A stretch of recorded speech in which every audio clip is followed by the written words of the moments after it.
할렐루야. 반갑습니다. 제가 오늘 이 사도행전의 초대교회에 온 것 같은 그런 큰 감동을 느꼈습니다. 요즘 뭐 교회마다 이 주일 학교가 없어지고 어린아이들 보기가 어려운데 이 교회는 큰 축복을 받은 것 같아요.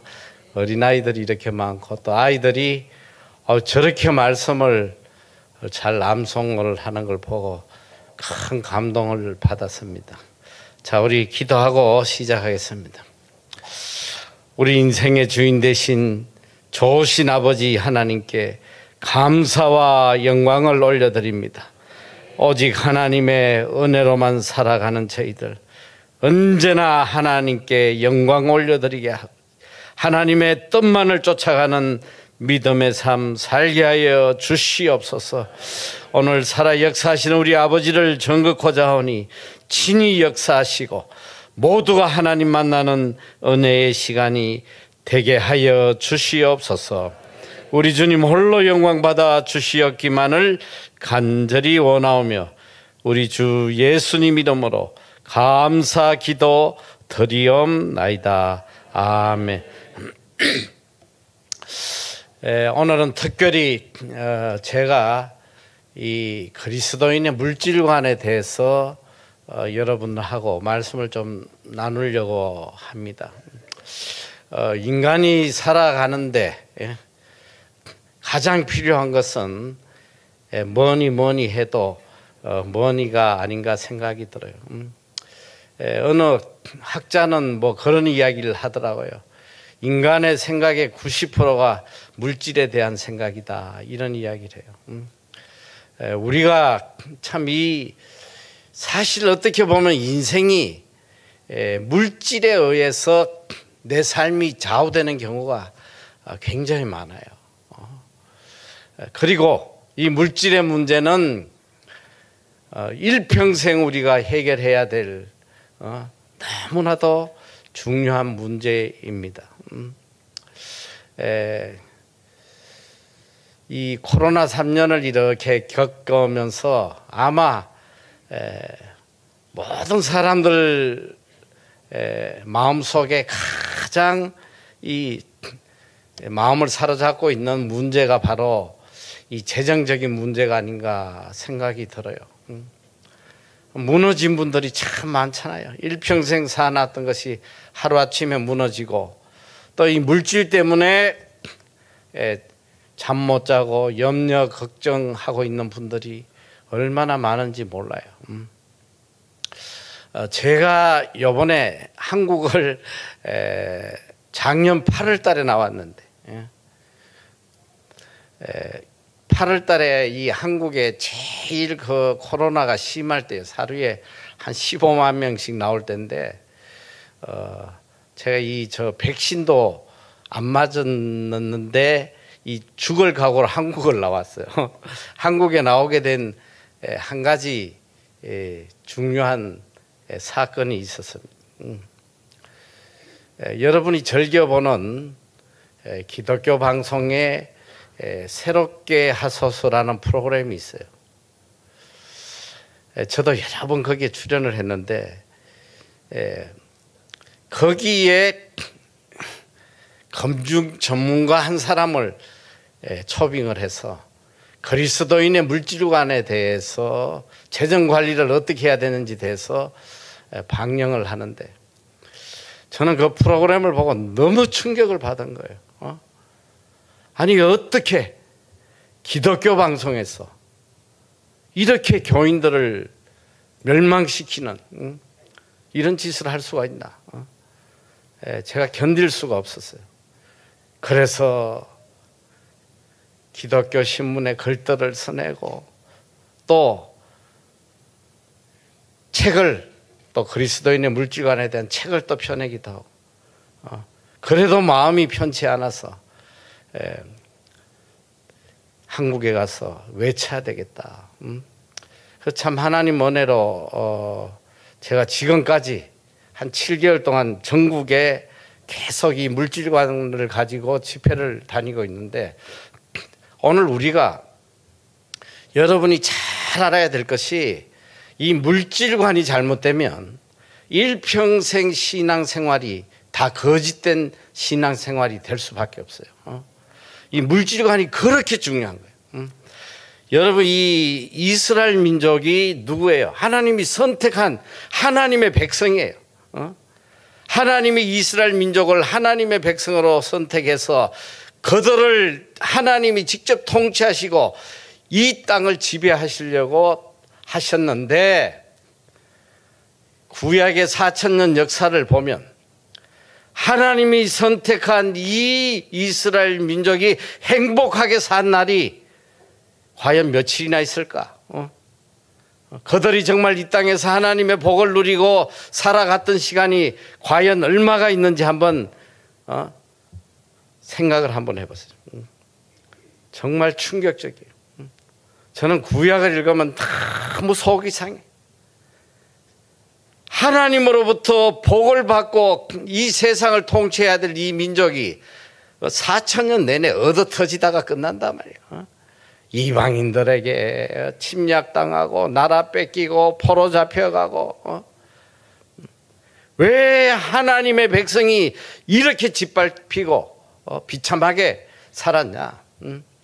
그리고 말라기에 그냥 다 끝나버리잖아요.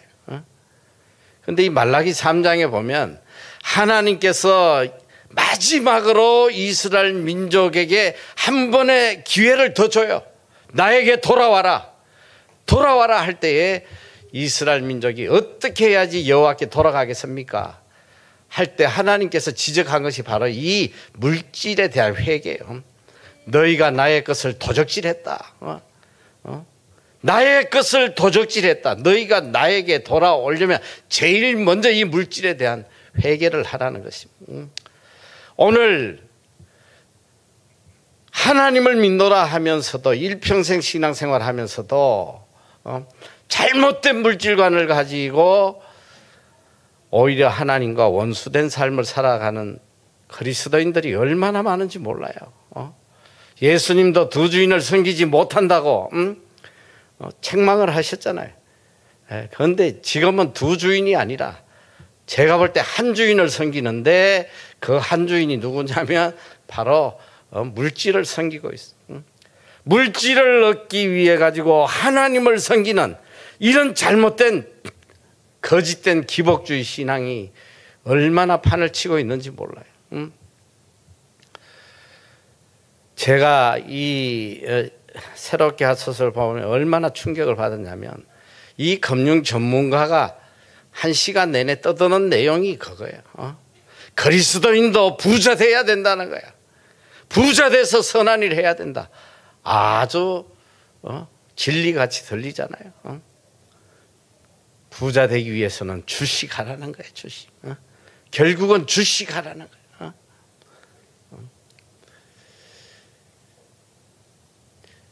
제가 이 방송을 보고 밑에 달린 끝없는 댓글을 보면서 그 몇 명이 봤냐면 100만 명이 더 봤어.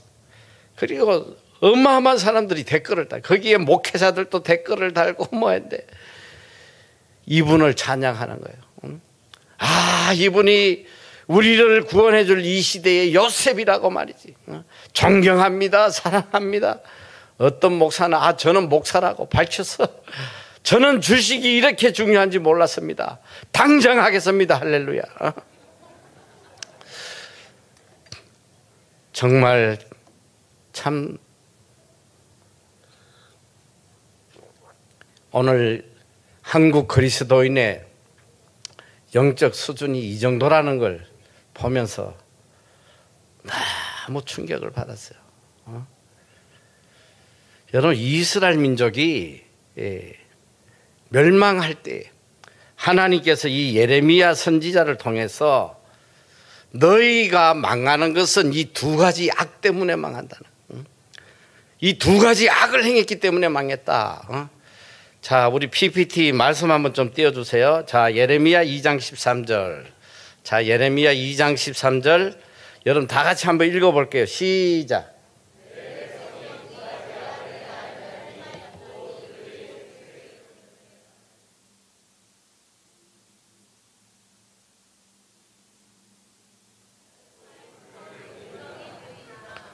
자, 하나님께서 너희들이 망한 것은 내 백성이 두 가지 악을 행하였나니 곧 그들이 생수에 거는 데는 나를 버린 것. 그리고 둘째는 스스로 웅덩이를 팠는데 그것이 물을 가두지 못하는 터진 웅덩이다. 헛짓했다는 거예요. 생수에 거는 데는 하나님, 우리에게 모든 것을 채워주시는 이 하나님을 의지하지 아니하고 하나님을 버리고 내 힘을 내 능력으로 살아보겠다고 발부둥친 이것이 멸망하는 원인이라는 거예요. 악이라고 그래서 악이라고. 여러분, 하나님의 백성들은 살아가는 방법이 달라요.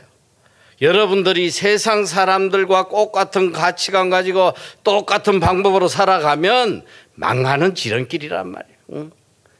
세상 사람은 자기가 애쓰고 노력하고 자기 인생을 살아가려고 발부둥치지만 오늘 하나님의 자녀들은 내 힘과 내 능력으로 사는 게 아니라 오직 하나님의 은혜로 살아가는 거예요. 하나님의 은혜를 구하고 살아가야지. 내가 주식해서 돈 벌겠다고 내 힘으로 살아보겠다고 이것이 얼마나 악한 죄인지 모른단 말이에요. 오늘 여러분들이 이 말씀을 잘 오늘 새겨 듣고 정말 하나님의 방법대로 하나님이 들려주시는 이 방법대로 살면 여러분 인생이 얼마나 복된 인생이 되는지 몰라요. 자, 오늘 제가 특별히 물질에 대해서 여러분들에게 성경이 들려주는 물질관을 말씀을 드리는데, 여러분 세상의 부모님들의 간절한 바람이 뭐겠어요? 내 자식이 잘 되는 거예요. 세상에 어떤 부모가 자식이 빌어먹고 얻어먹고 돈 때문에 잠 못 자고 울고불고 이거 보고 기뻐할 부모가 이 세상에 누가 있겠냐고. 내 자식이 잘 된다면 생명까지 내어줄 사람들이 다 부모님들이에요. 여러분, 하나님께서 우리를 이 땅에 보내시고 이 하나님의 자녀들이 물질 때문에 잠 못 자고 빌어먹고 얻어먹고 짓밟히고 이거 하나님의 뜻이 아니에요. 가난은 하나님의 뜻이 아니란 말이에요. 우리를 향한 하나님의 뜻은 부요함이에요. 자, 그러면 그럼 무슨 가난이 죄인가? 여러분이 잘 들어야 돼요. 가난이 때로는 축복이 될 수도 있어요. 내가 부요함으로 하나님을 잊어버렸다가 가난하게 돼서 하나님께 돌아왔다면 이 가난은 큰 은혜가 돼요. 또 이 하나님 잘 믿다가 부요해져서 하나님과 멀어졌다면 이 부요함이 또 저주가 된단 말이에요. 오늘 제가 여러분들에게 들려주시는 이 물질가는 하나님의 자녀로서 하나님의 뜻을 이루어갈 때에 하나님이 우리에게 주시는 이 은혜, 이 물질의 은혜를 여러분들에게 들려드리는 것입니다. 자, 한번 성경이 우리에게 들려주시는 이 물질과는 어떻게 돼 있는지 잘 한번 말씀으로 새겨보시길 바라요. 자, 여러분, 하나님께서는 하나님의 자녀들이 이 땅에서 머리가 되기를 원하세요. 머리가 되어서 많은 사람들에게 베풀고 선을 행하고 나누어주는 삶을 살기를 원하신단 말이에요. 어떻게 하면 우리가 하나님이 내려주시는 차고 넘치는 복을 누리고 살아갈 수 있겠나? 성경은 그 답을 알려주고 있는 거예요. 자, 성경은 66권입니다. 성경이 얼마나 방대해요. 그런데 성경 66권은 딱 이 두 절로 요약이 돼요. 예수님께서 성경 66권을 딱 압축시켜서 우리에게 들려주셨어요. 성경 뭘 가르치냐면 딱 두 가지 계명을 가르쳐요. 하나는 위로는 하나님 사랑, 또 수평적으로는 이웃 사랑. 하나님 사랑과 이웃 사랑하라는 게 성경 전체의 가르침인데, 마태복음 22장 37절 이하에 보면 예수님께서 이렇게 말씀하셨죠. 다 같이 한번 읽어볼까요? 보이나요? 시작. 예수께서 이러시되 내 마음을 다하고 목숨을 다하고 다하여 주 너희 하나님을 사랑하라 하셨으니 이것이 크고 첫째 되는 계명이요 둘째도 그와 같으니 내 이웃을 내 자신같이 사랑하라 하셨으니 이 두 계명이 온 율법과 선지자의 강령이요. 할렐루야. 자, 예수님께서 두 계명을 드렸죠. 자, 첫째는 내 마음을 다하고 목숨을 다하고 뜻을 다해 주 너희 하나님 사랑해라. 이것이 제일 크고 첫째 되는 계명이다. 둘째도 이와 같으니 내 이웃을 내 자신같이 사랑해라. 이 두 계명이 온 율법이요 선지자의 강령이다. 이게 무슨 말이야? 이 두 계명이 성경 전체라는. 성경 전체는 하나님 사랑과 이웃 사랑을 가르치고 있는데, 왜 우리가 일평생 하나님을 열심히 섬기는데도 내 삶에 근심 걱정이 떠나지 아니하고 물질이 없어가지고 이렇게 고통받고 머리 다 빠지고 잠 못 자고 말이야. 왜 이런 삶이 일어날까? 솔직히 그렇잖아요. 솔직히 제가 보니까 세상 사람보다 하나님 믿는 사람들이 더 근심 걱정이 많은 것 같아요. 오히려 세상 사람들은 즐겁게 사는데 아유 교회 나왔는데 얼굴이 다 썩어가지고 말이야. 우리 주님의 교회는 아닌 것 같아. 이 교회는 조금 특이한 교회, 내가 보니까 아주 말씀으로 똘똘 뭉쳐있는 교회인데 세상 사람보다 더 썩어가지고 일평생 행복한 웃음 한번 웃지도 못하고 왜 하나님을 일평생 섬기는데 왜 이런 삶을 사느냐 이 소리야. 제가 그 이유를 봤더니 정말 잘못된 신앙생활을 하고 있는 거예요.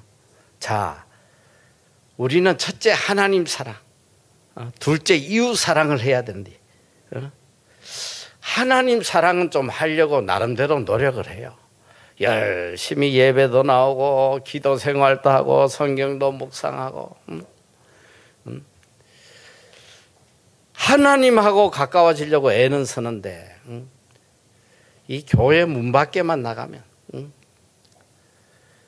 이웃이 죽든지 말든지 눈길 한번 안 주는 이웃 사랑은 남의 일이야.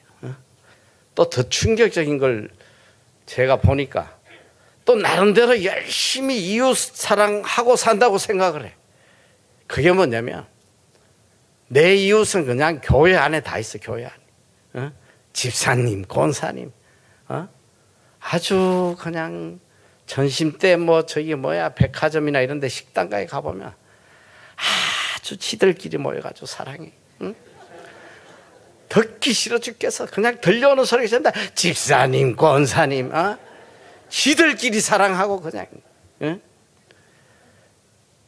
이웃은 굶어 죽든지 말든지 눈길을 하나 주지 않아요. 얼마나 인색하고 얼마나 이기적이고 얼마나 자기중심적이고. 저는 이 기독교인들만큼 자기중심적인 자기밖에 모르는 이런 사람들을 본 적이 없는 것 같아요. 저 정말 충격이에요. 그런데 이게 신앙이 자기의 복을 위해서 기복주의 신앙을 가지다 보니까 나만 복 받으면 되는 거야. 내 이웃이 굶어 죽든 말든 아무 상관이 없어. 그러다 보니까 극도로 이기적인 삶을 살 수밖에 없는 거예요. 그러고 사는데 하나님께서 복을 주시겠어요? 여러분, 하나님이 우리를 이 땅에 보내신 분명한 목적이 뭐냐? 하나님 사랑, 이웃 사랑이에요. 그런데 여러분이 이 두 가지 계명이 하나라는 걸 알아야 돼요. 하나님 사랑 따로 있고 이웃 사랑 따로 있지 않아요. 내가 하나님을 사랑하노라 하면서 이웃을 사랑하지 않는다. 이거 다 거짓된 믿음. 여러분, 하나님의 사랑이 이웃에게 전달되는, 내가 받은 하나님의 사랑, 이 사랑을 이웃에게 증거하는 삶이 바로 이것이 믿음의 삶이에요. 그리스도인의 삶이란 말이죠. 정말 우리가 하나님 사랑, 이웃을 내 몸같이 사랑하면, 하나님께서 왜 물질을 안 주겠어요? 이웃 사랑하는 데에 물질 없이 어떻게 사랑하겠어요?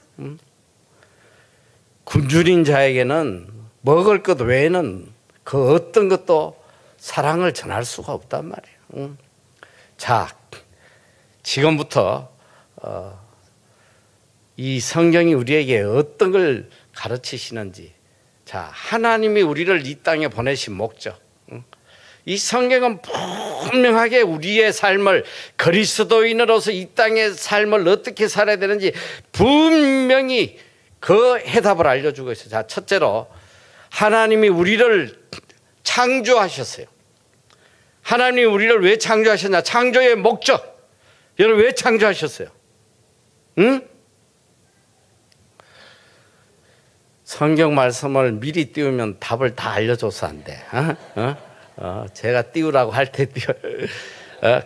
우리가 보통 하나님의 창조의 목적하면 이사야서 43장 21절 말씀을 다 이야기해. 자, 너는 나를 찬송하기 위해서 지었다. 맞는 말씀이에요. 그런데 놀랍게도 에베소 2장 10절에는 우리를 창조하신 목적을 이렇게 이야기를 하고 있어요. 다 같이 한번 읽어볼게요. 시작.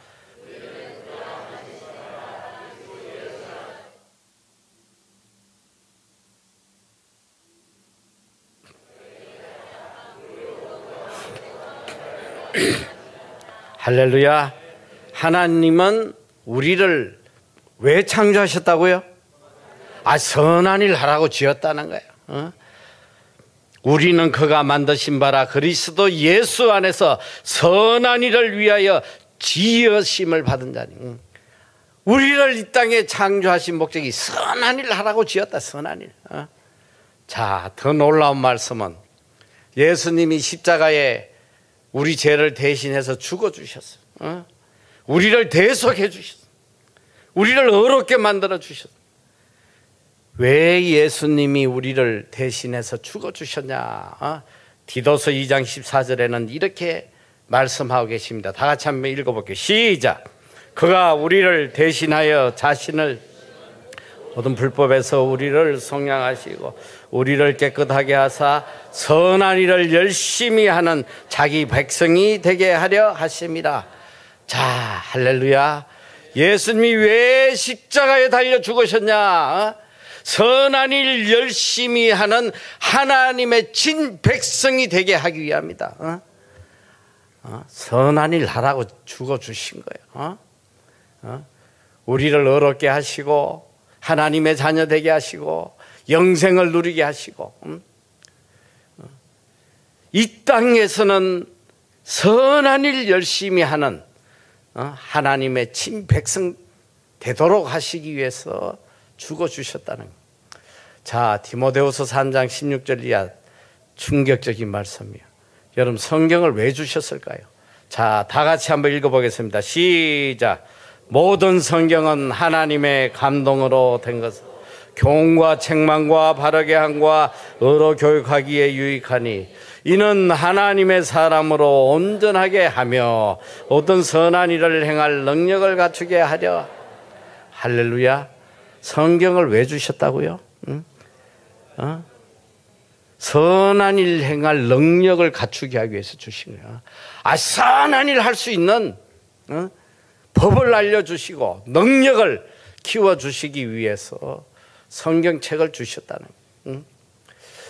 여러분, 하나님께서 우리를 이 땅에 창조하신 궁극적인 목적이 뭐냐면 이웃 사랑하라고, 이웃에게 선한 일을 하다 오라고 우리를 이 땅에 보내셨다는 거예요. 선한 일을 하라. 자, 야고보서 2장 14절 이하에 놀라운 말씀을 하세요. 자, 한번 읽어봅시다. 시작. 내 형제들아, 만일 사람이 믿음이 있노라 하고 행함이 없으면 무슨 유익이 있으리? 그 믿음이 능히 자기를 구원하겠느냐? 만일 형제나 자매가 헐벗고 일용할 양식이 없는데 너희 중에 누구든지 그에게 이르되 평안히 가라, 덥게 하라, 배부르게 하라 하며 그 몸에 설 것을 주지 아니하면 무슨 유익이 있으리요? 이와 같이 행함이 없는 믿음은 그 자체가 죽은 것이다. 할렐루야. 여러분, 이 충격적인 말씀 아니에요? 만일 사람이 믿음이 있노라 하고 행함이 없으면 무슨 유익이 있으리요? 그 믿음이 능히 자기를 구원하겠느냐? 구원한다는 소리요, 못한다는 소리요. 응? 믿음이 있노라 하면서 행함이 없으면 이 믿음으로 구원 못 받는다는 거예요. 응? 이거 죽은 믿음이라는. 그러니까 행함이 없는 믿음은 죽은 거다. 구원 못 받아. 제가 서울의 어느 교회에서 이제 1부부터 4부까지 종일 1일 집회를 하는데 1부에 이 말씀을 했더니 장로님 한 분이 쫓아왔어. 목사님, 이 말씀은 아주 명확하게 다시 한번 설명 안 해주시면 안 될 것 같다고. 이거 교인들이 아주 혼란에 빠지게 생겼다. 아니, 우리가 알기로는 오직 믿음으로 구원받는데 어떻게 행함이 없으면 구원 못 받는다고. 그게 안 맞지 않냐. 여러분, 이 로마서의 핵심이 뭐냐면 이 신덕이 오직 믿음으로 구원받는다, 어떤 행함으로도 구원받지 못한다. 맞아요. 맞습니다. 오직 믿음으로 구원받아. 그런데 이 야고보는 아니다. 무슨 행함이 없는 믿음이 그걸 어떻게 구원받냐? 못 받아. 그런데 사실 야고보가 주장하는 거나 바울이 주장하는 거 똑같은 말씀이에요. 제가 그래서 알았다고, 내가 다시 설명해 줄 테니까 염려하지 말라고. 자, 여러분, 구원은 오직 믿음으로 받아요. 그런데 이 구원받을 믿음이 뭐냐 이 소리예요. 구원받을 만한 믿음, 구원받을 수 있는 믿음, 그 믿음이 뭐예요? 우리가 이 믿음에 대해서 잘못된 생각을 가지고 그저 교회 나가지고 주님, 내가 주님을 그리스도로 영접했습니다, 할렐루야. 특히 부흥회 가면 그거 많이 해. 자, 오늘 예수 믿을 사람 앞으로 나오세요. 자, 예수를 구주로 믿습니까? 예, 할렐루야, 믿습니다. 형제 자매 오늘 다 구원받았습니다. 천국에 갈 것입니다.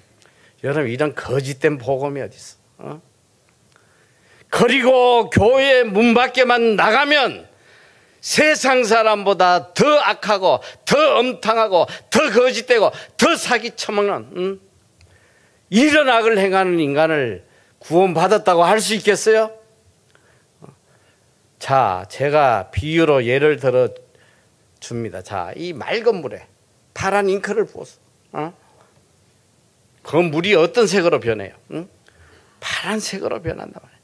자, 예수 그리스도께서 십자가에서 죽음으로 생명으로 생명을 주고 우리에게 주신 선물이 바로 믿음이라는 거예요.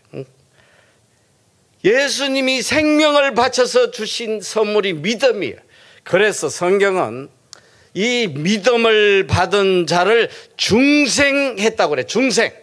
영어로 born again, 다시 태어났다는 거예요. 옛 사람은 죽고 새 사람으로 거듭났다는 거예요. 나의 옛 섭성도 죽고 옛 생각도 죽고 옛 취미도 죽고 이제는 예수 그리스도와 연합한 새 사람으로 거듭난, 이것이 믿음을 가진 중생한 사람의 모습이란 말이야. 내가 정말 구원받을 만한 믿음을 선물로 받았다면 내 삶에 열매가 나타나지 않겠어요? 믿음에 따른 열매가 반드시 나타나는 거예요. 예수님도 늘 이야기하세요. 열매 없는 가지는 다 잘라 불살라버려. 아무짝에 쓸모없어. 마태복음 5장에서 7장까지가 산상수훈인데 예수님이 천국 복음을 거기에다가 다 압축을 해놨. 이 산상수훈의 마지막 결론이 뭐냐면 7장에 보면 그래요. 자, 너희가 이 말씀을 듣고 행치 아니하면 모래 위에 집을 짓는 어리석은 자라나. 아무리 말씀을 듣고 성경에 대한 모든 지식을 다 갖고 있을지라도 그 삶에 행함이 나타나지 않으면 그 죽은 믿음이라. 거짓된 믿음이에요. 이 믿음으로 절대로 구원 못 받는다는 죽은 믿음이다. 내 형제가 굶주리고 있는데 배불리 하라. 헐벗고 있는데 따뜻하게 하라 하면서 돌보지 않는 이 행함이 없는 이 믿음이 무슨 믿음이냐. 이건 죽은 믿음이다. 여러분 성경에 예수님은 뭘 가르치시냐면 행함을 가르치는 거예요. 믿음에 따른 행함, 믿음의 열매 이것이 없는 신앙은 다 거짓된 것이다. 그래서 산상수훈의 7장에 보면 결론적으로 예수님이 이렇게 말씀하세요. 나더러 주여 주여 하는 자마다 모두 천국 가는 것이 아니고 하늘에 계신 아버지의 뜻대로 행하는 자라야 들어. 아버지의 뜻대로 행하는 자야 천국에 들어간다. 그런데 그 뒤에 나오는 말씀이 이게 충격적이에요. 그때 많은 사람들이 여러분이 너무 충격적이잖아. 한두 명이 아니야. 많은 사람들이 예수께 뭐라고 이야기하냐. 주여 우리가 주의 이름으로 선지자 노릇하며 선지자 노릇했다 이 소리야. 목사도 하고 선교사도 하고 장로도 하고 권사도 하고 다 했다는 거야. 주의 이름으로. 또 이야기합니다. 우리가 주의 이름으로 귀신을 쫓아내. 영역이 있단 말이에요. 영역. 귀신 아무나 쫓아내는 거 아니잖아요. 이런 영역을 가지고 또 한 무리는 우리가 주의 이름으로 많은 권능을 해. 병든 자도 고치고 눈먼 자도 눈뜨게 하고 말이지. 엄청난 권능을 다 했다. 예수님께서 뭐라고 하세요? 밝히 말아요. 내가 너희를 도무지 알지 못한다. 떠나가라. 꺼지라는 거야. 내가 너를 알지 못해. 예수의 이름으로 귀신을 쫓아내고 권능을 행하고 선지자 노릇하고 별짓을 다 했는데도 버림받더라 이 소리야. 그 이유가 뭐냐? 하나님의 뜻대로 행하지 않았다. 행함이 없었다. 행함이 없는 믿음. 이거 얼마나 무서운지 알아요? 자, 오늘 우리가 이 예수님이 참 이 성경을 보면 정말 놀라운 구절들이 참 많이 나와요. 오늘 우리가 너무나 잘 아는 선한 사마리아인의 비유. 한 율법사가 예수님께 찾아와서 어떻게 해야지 영생을 얻겠습니까? 할 때에 예수님께서 율법을 지키라. 율법 지켰습니다. 자, 여기서 누가 영생을 얻을 자인지 잘 봐. 자, 강도 만난 사람이 있어. 제사장이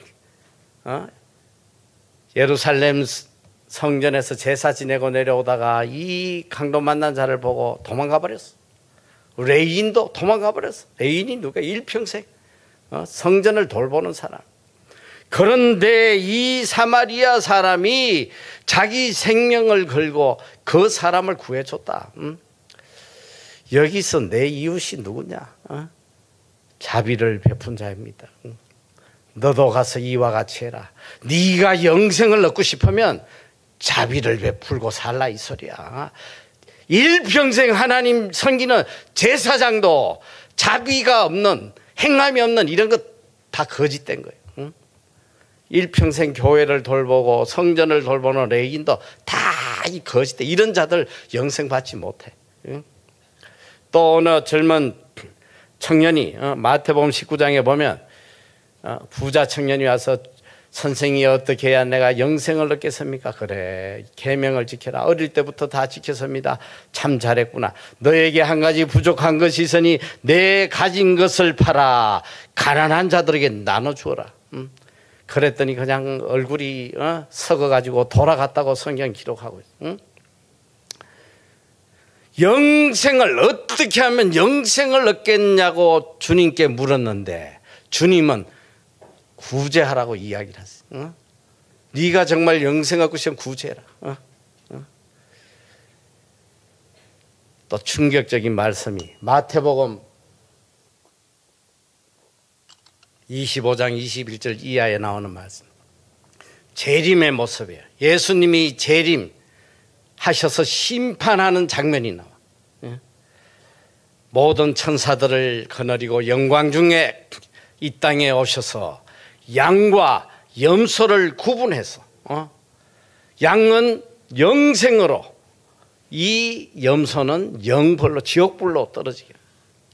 자, 예수님이 오셔서 심판하시는 이 천국 갈 자와 지옥 갈 자를 구분하는 기준을 이야기하고 있어요. 예수님은 이 양 어인들에게 이렇게 말씀을 하세요. 야, 너는 내가 헐벗을 때 먹이고 저 굶주릴 때 먹이고 헐벗을 때 입히고 병들었을 때 돌보고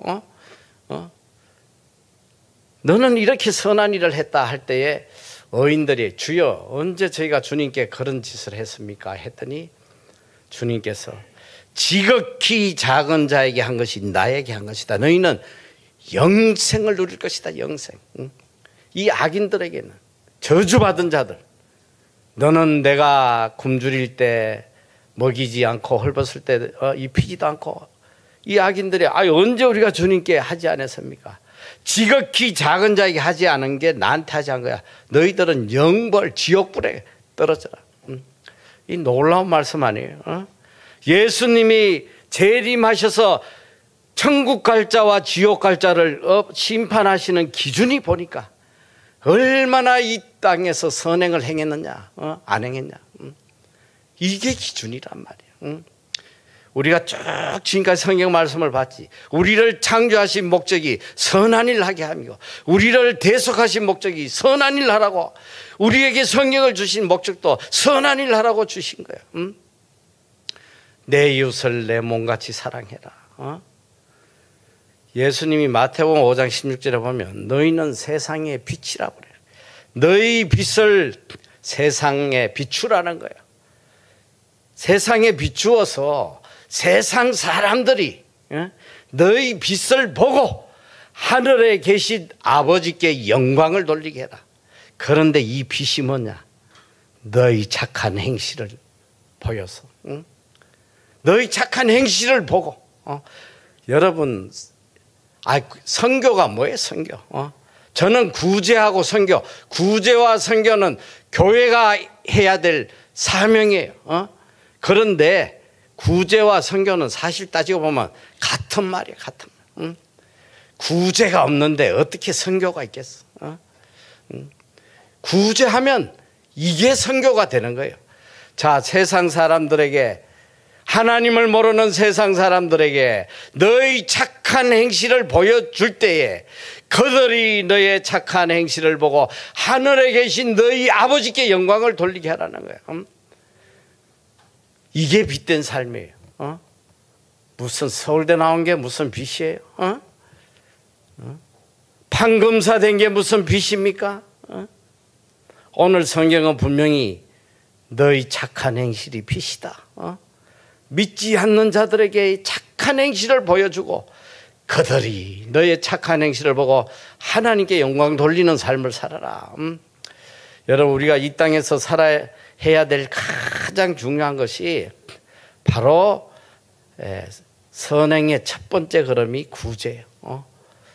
이웃사랑의 첫 번째 걸음이 구제란 말이에요. 여러분, 구제는 성탄절에 한번 하는 이벤트가 아니에요. 우리의 삶이 돼야 돼요. 어떻게 보면 구제하기 위해서 우리가 산다는 걸 이걸 깨달아야 돼요. 예수님께서 산상수훈을 들려주시는데 이 마태복음 5장은 이 천국의 새로운 기준에 대해서 구원받은 자들 천국 시민이 이 땅에 어떤 기준을 가지고 살아야 되는지 그래서 팔복부터 이야기하는 복의 기준부터 그 이 5장은 6장은 무슨 내용이냐면 구원받은 천국 시민의 새로운 삶 구원받은 자들이 이 땅에서 어떤 삶을 살아야 되는지 새로운 삶에 대해서 이야기를 하는데 예수님이 세 가지를 이야기하시더라고요. 첫째는 먼저 구제예요. 둘째 기도, 셋째 금식. 이것이 생활화돼야 된다. 그런데 제가 예수님이 왜 이렇게 기도를 먼저 이야기하시지 않고 구제를 먼저 이야기하시나. 처음엔 좀 의아했어. 응? 기도가 더 중요하지 않나? 그런데 제가 그 말씀을 계속 이렇게 묵상하면서 깨달은 바가 뭐냐면 이웃이 굶어 죽어가는데 먹을 것도 하나 안 주는 인간이 무슨 하나님 앞에 온전한 기도를 하겠냐 이 소리야. 무슨 하나님 앞에 하나님을 위해 죽겠다고 기도를 하겠냐고. 내 이웃이 굶어 죽어가도 눈 하나 깜빡하지 않는. 응? 주님도 이렇게 구제를 강조했어. 응? 창세기부터 그냥 신약까지 끝까지 구제에 대한 말씀이 얼마나 많은지 그리고 구제하는 자에게 내려주시는 하나님의 복이 얼마나 큰지 여러분이 이 구제에 대해서 바로 깨닫고 실천하지 않으면 절대로 물질의 문제는 해결받지 못해요. 구제만 똑바로 제대로 하면 모든 물질의 문제에서 다 해결받는단 말이에요. 제가 참 큰 힘을 얻고 언제나 이 말씀의 능력을 체험하고 살아가는데 고린도후서 9장 8절 이 놀라운 말씀이 있어요. 한번 다 같이 한번 크게 읽어보겠습니다. 읽을 때 여기에 모든이라는 단어가 몇 번 들어가는지 한번 확인을 해봐. 시작.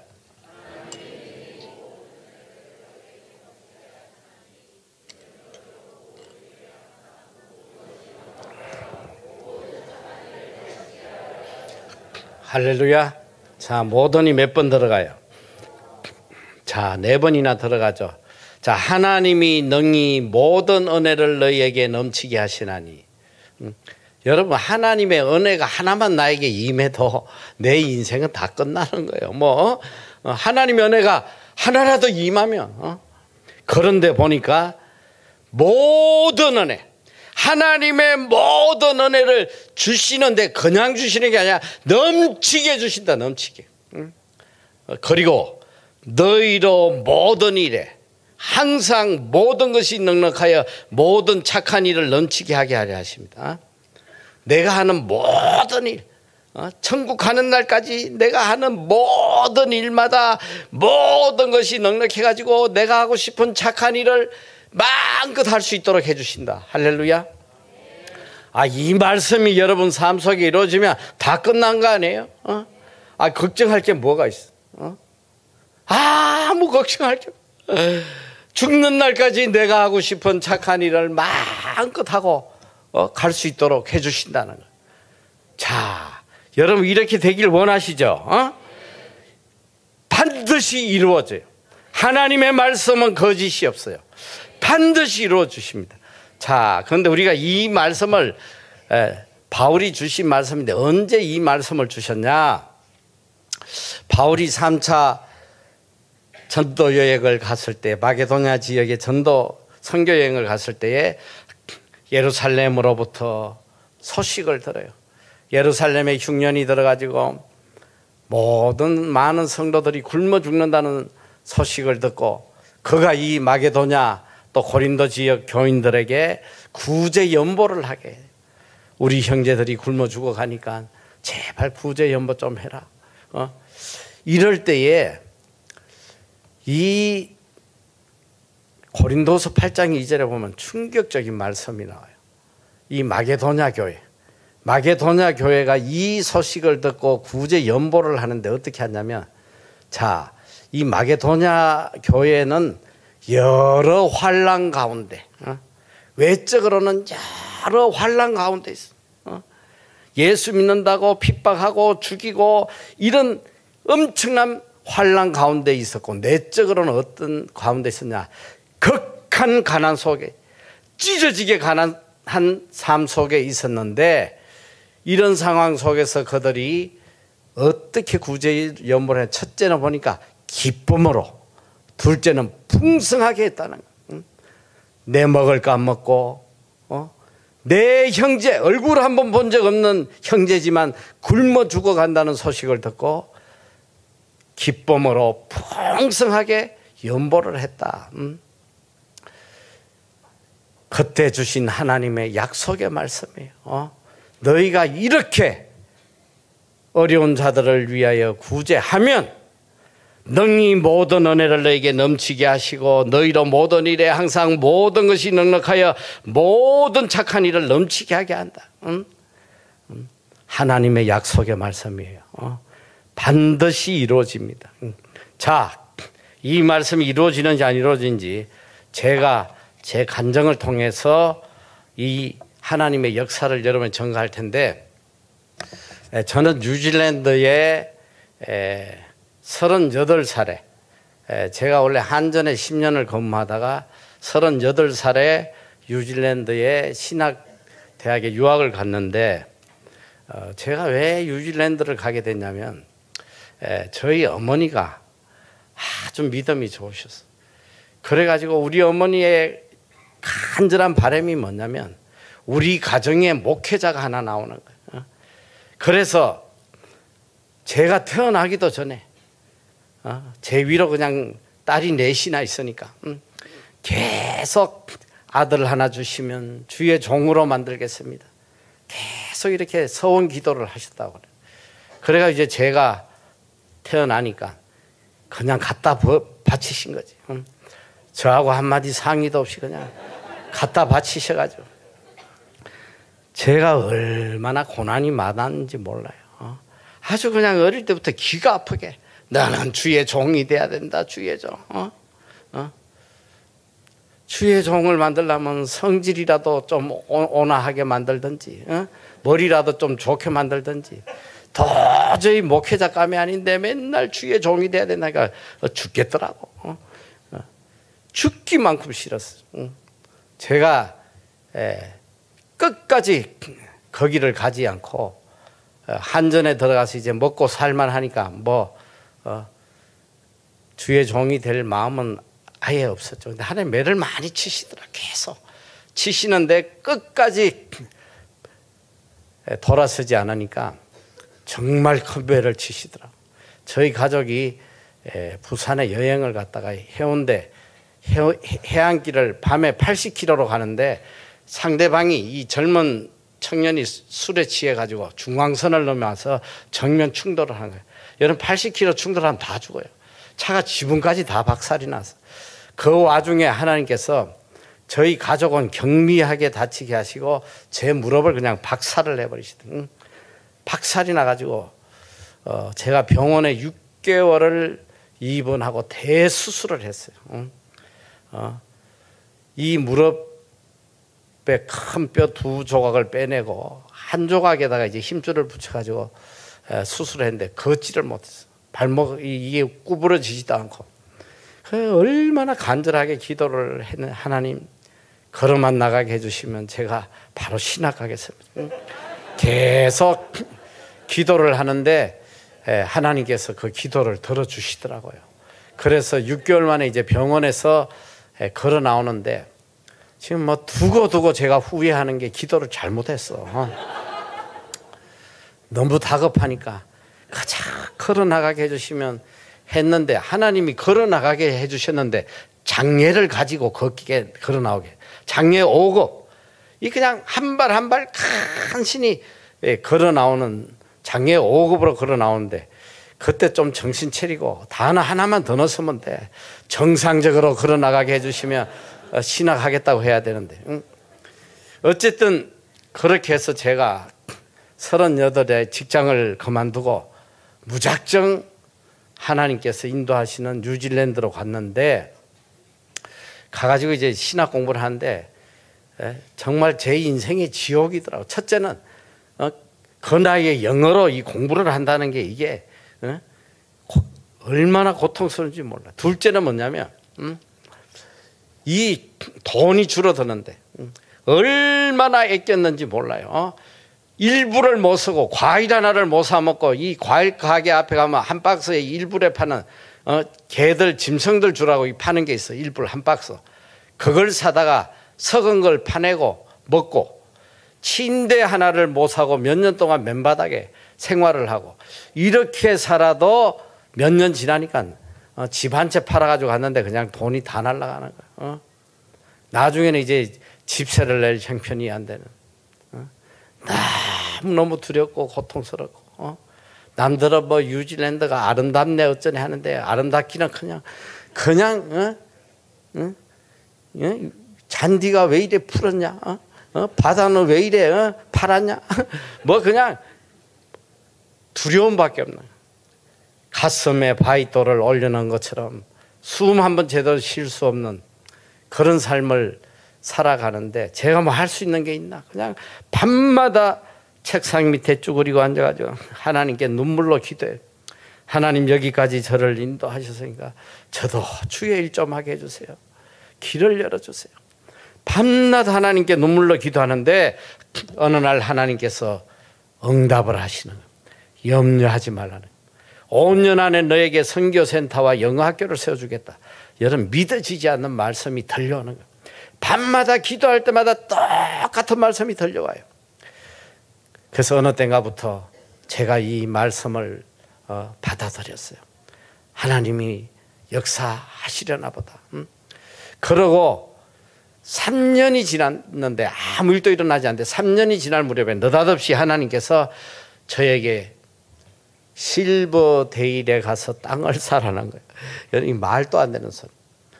실버데일에 가서 땅을 사라. 이 실버데일이 어떤 곳이냐면, 제가 사는 오클랜드라는 도시에서 고속도로로 30분을 가야 돼.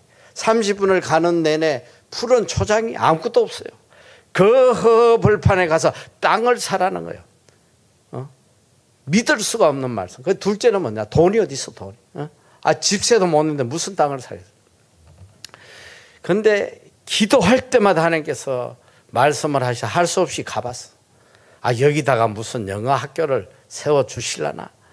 이러고 가서 이제 땅을 2,000평짜리 땅을 찾으러 다니는데 그런 땅이 없어요. 돌아오는 길에 거기 땅 개발업자를 우연히 만나게 하나님이 하셨는데, 그분이 그래, 왜 이 땅을 찾냐? 우리가 이 크리스찬 학교를 세우고 싶다 했더니, 지금은 그런 땅이 없는데 언젠가 나오면 내가 연락해 주겠다고 이렇게 전화번호를 주고 왔는데, 와서 사실 저는 잊어버려서 얼마 되지 않아서 다 잊어버리고 있는데, 몇 달이 지났는지 기도하는 중에 하나님께서 정말 다급하게 지금 당장 실버데일로 가라. 지금 당장 가라. 그때 이 땅 개발업자가 전화가 왔더라고. 너희가 찾는 땅이 나왔으니까 빨리 오라는 거야. 제 기억으로 한 4, 5시쯤 된 것 같아. 해가 이렇게 지려고 하는 그 무렵인데 급히 그 땅으로 갔는데요. 땅을 보여주는데 제 앞에 펼쳐진 땅이 이게 몇 평이냐면 무려 17만 평. 별로 놀라지도 않으시네. 저는 2,000평 땅을 찾았는데 제 눈앞에 펼쳐진 땅이 17만 평이야. 끝이 보이지 않아요.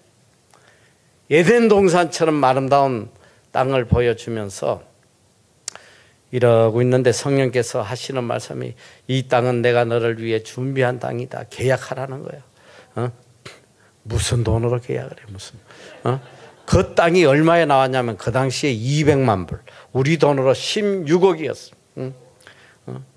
무슨 돈으로 계약을 해? 근데 성령께서 너를 위해 준비한 땅이니까 계약하라는 거야. 그때 땅 주인이 이런 제안을 하는 거예요. 너희가 이 땅을 산다면 2년 안에 갖게 해주겠다. 지금 돈 안 내도 되니까 2년 안에 갚아라. 제가 이 간증을 하면 요 대목에서 아멘들이 많이 나오는데 그분은 정말 믿음이 좋은 분이에요. 2년 뒤에는 무슨 돈으로 갚어? 그런데 하나님께서 마음의 기쁨을 주시는데 막 얼마나 기쁜지 뭐. 그래서 내가 사겠다고 1불도 깎지 않고 내가 사겠다고 계약을 했어. 그 땅을 계약을 하고 이렇게 왔는데 제 주위에 뉴질랜드 사람 친구들이 하는 소리가 아유 크레이지. 만나는 마다 아유 크레이지. 너 미쳤냐 이 소리야. 그 땅이 개발되려면 50년 지나도 개발 안 돼. 50년. 아니 맞는 말이죠. 허벌판에 뭐가 개발이 되겠어. 그리고 있는데 한 달, 두 달 시간이 흘러가는데 이상하게 제 마음에 기쁨이 충만한 거예요. 아무 걱정이 안 돼. 10개월이 지날 무렵에 갑자기 부동산에서 연락이 온 거예요. 너희 땅 팔으라는 거예요. 너희 땅 팔으라는 거예요. 그런데 이 땅이 어떻게 돼 있었냐면 2만 평. 2만 평은 아주 좋은 땅이에요. 언덕에. 그리고 밑에 15만 평은 꺼져 있어. 푹 꺼져 있는 땅인데 그때 여기에 어떻게 나왔냐면 2만 평도 100만 불 8억, 15만 평도 100만 불 8억, 두 개 합쳐서 16억에 나와 있는데 저희가 이걸 다 샀는데 부동산이 와서 밑에 꺼진 땅 15만 평을 팔으라는 거예요. 팔으라. 얼마 줄 건데? 400만 불 주겠다는 거예요. 이건 놀라는 사람은 그래도 좀 산수가 되는 사람이고. 자, 400만 불이면 그 당시 환율로 4,8이 32억. 32억에 만약에 그 땅을 팔면 땅값을 갖고 돈이 얼마 남아요? 이 산수가 안 되는구만.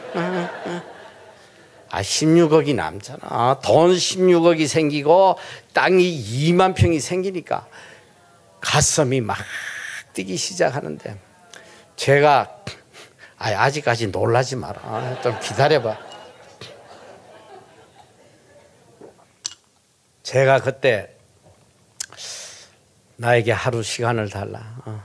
내가 기도하고 결정하겠다. 그리고 하나님께 밤새 기도해서 하나님 이 땅 얼마에 팔까요? 하나님이 저에게 들려주신 금액 이건 정말 충격적이에요. 780만 불이요. 이건 놀라지 않는 것은 계산이 안 돼서 그래. 자, 780만 불이면 63억이요. 63억에 팔으라는. 여러분 말할 수 있겠어요? 그 허벌판에 땅 200만 불, 거의 100만 불짜리 8억짜리 땅을 갖다가 63억 내놓으라면 아유 크레이지? 하고 가면 끝나는 거예요. 제가 기도의 응답은 받았으나 말을 못하겠어. 이거 가버리면 어떡하나. 밤새도록 잠을 못 자고 아침에 용기를 내가지고 이야기를 해서 사실은 내가 780을 다 못 부르겠더라고. 겁이 나가지고. 그래서 야 700만 불 내라. 700만 불 내고 안 줄 거면 꺼지라고. 응? 그러고 죽는지 알았어. 죽는지. 그리고 얼마 뒤에 답이 왔는데 정확히 말하면 제가 700만 불을 이야기했는데 하나님 780불 받으라고 했는데 그 땅이 정확히 780만 불에 팔렸어요. 있을 수 없는 기적. 하나님께서 그 땅을 63억에 팔아줬는데 그 땅값으로 그 받은 돈으로 땅값을 갖고 났더니 한 50억 가까이 생겼어. 자, 그런데 여러분 여기서 한 가지 이상한 게 있잖아요. 아니 내가 땅값을 주지 않았는데 그 땅 팔 수 있어요? 내 땅도 아닌데 어떻게 팔아? 우리 하나님이 어떤 역사를 하시냐면 제가 땅을 계약하고 난 뒤에 땅 주인이 어떤 행동을 했냐면 그 땅의 명의를 변경을 해줘서 우리 이름으로. 그리고 그 땅에다가 200만 불 저당을 잡아놨어. 왜 이 사람이 이 짓을 했냐면 야, 내가 너한테 땅값을 2년 뒤에 받기로 했으니까 지금부터 땅에 나오는 세금은 네가 내라는 거야. 네가. 그게 네 이름으로 바꿔. 이게 하나님이 하신 거라면 하나님이 하신 거야.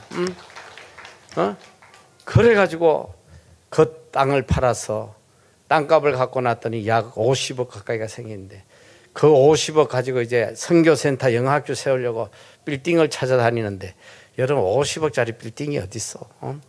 아무리 다녀도 없어요. 그런데 하나님께서 우리를 한 빌딩으로 인도하시는데 이 정말 놀라운 일이야. 자, 15번 사진 보여주시면 11층짜리 유리 빌딩, 너무 멋진 빌딩. 저게 그 당시 100억도 넘는 빌딩인데 하나님께서 저 빌딩을 제가 기도했더니 하나님 이거 얼마에 사야 됩니까? 오픈해야 됩니까? 하나님이 제게 들려주신 금액 700만 불이야. 50억 조금 더 되는. 제가 그래서 이걸 700만 불에 오파를 했더니 부동산이 욕을 하고 가버리더라고. 무슨 장난하냐 하면서. 하나님께서 저게 우리한테 들어온 많은 사연들인데 내가 시간이 없고 다 이야기를 못하고 결론적으로 이야기하면 저 빌딩을 하나님께서 700만 불에 우리에게 주셨다는 거예요. 반값도 안 되게 우리에게 주셨어요.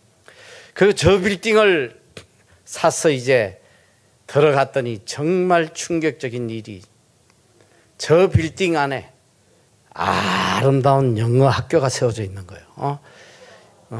여기서 우아할 필요가 없어. 그건 내 것도 아닌데 뭐. 자, 영어 학교가 중국 사람하고 뉴질랜드 사람들이 합작을 해가지고 아주 멋진 영어 학교. 여러분 뉴질랜드는 영어 학원이 아니에요.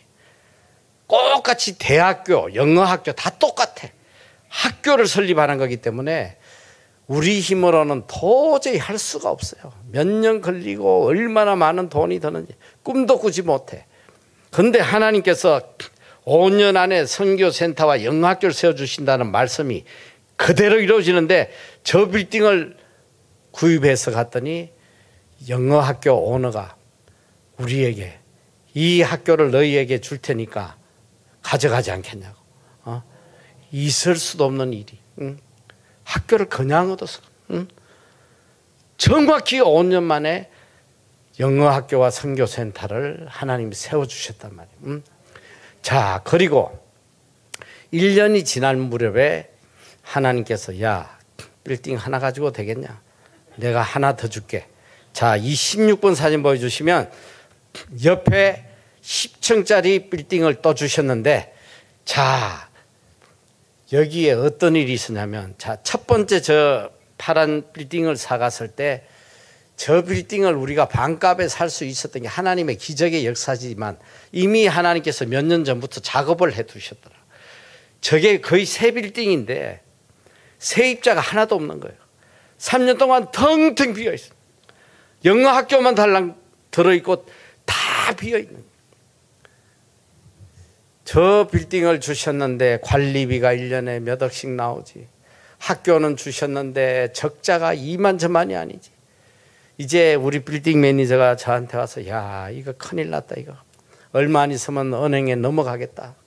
어떻게든 우리가 세입자 좀 구해보자. 신문에 좀 광고 내보자. 2만 5천 불. 아니 이 집까지 텅텅 빈 빌딩이 무슨 세입자가 뭐 광고 낸다고 들어오냐 말이야. 제가 우리 그 뉴질랜드 빌딩 매니저에게 단호하게 한마디만 했어. Shut up. 제발 입 좀 다물어.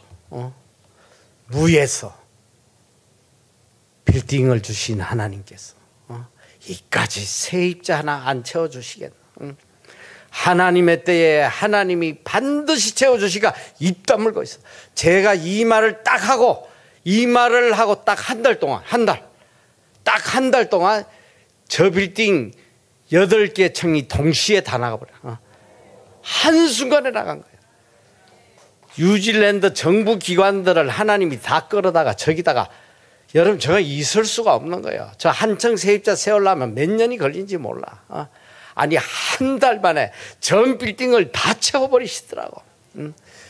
그래가지고 물질의 모든 어려움을 다 해결하고 잘 돌아갈 때에 1년 뒤에 하나님께서 야 빌딩 하나 더 주마 해서 주신 빌딩이 옆에 저 피라미드 빌딩인데 저 빌딩도 유령 빌딩이에요. 유령.